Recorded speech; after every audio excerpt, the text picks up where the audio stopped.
АБД Конгрессы Дональд Трампның импичменті бойынша Рейберовны башқа күнге қалдырды.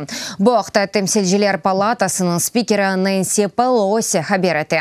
Оның сөзлеріне көре Америка қануниеті әжеле шекілді Рейберов кешірілмесіні талап етмей, оның үшін конгрессменлер тақиқатыны девам етті. Айны заманда Трампның авокаты Руди Джулиани ве АБД вице-президенті Майк Пенс Конгрессның Темсилжилер палатасының ешбірлік япмаға істемей. Олар сөзді Украиндавасы бойынша весеқа бермеділер. Джулиани бұны бұтын малюмат авокат ве мұштаресі арасында шақси весеқалар оларақ сақланылмасының анлатты.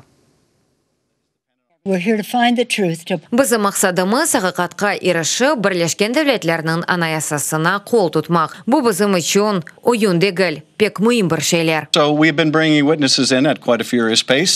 Біз пекте суретте шатларны зорғылаймыз, ве бұ кетешат эп тезлеше. Илерде бізні пек ағыр күнлер ве авталар беклей, ама меморие тарафындан ішімізге кедер етмеге тырышқанларыны көреміз. Демократлар Америка президентіні 25 сентябрьде Украина президенті Володимир Зеленский лекер чеклешкен телефон сөбеті вақтында Украинзен адашына басқы көстермесінде қабатлайлар. Оларның мәліматына көре Трамп Украина президентіні келечек президент сайлауларында баш рақыбы Джо Байденге қаршы тақиқат башламасына чағырды.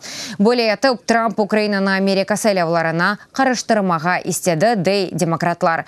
Оның үшін темсилжилер одасы Америка президентіне қаршы импичмент кетешатына башлатты. Ознев бетінде Володимир Зеленский БМТД чықышы вақтында Трамп она басқы көстермемесіні білдірді.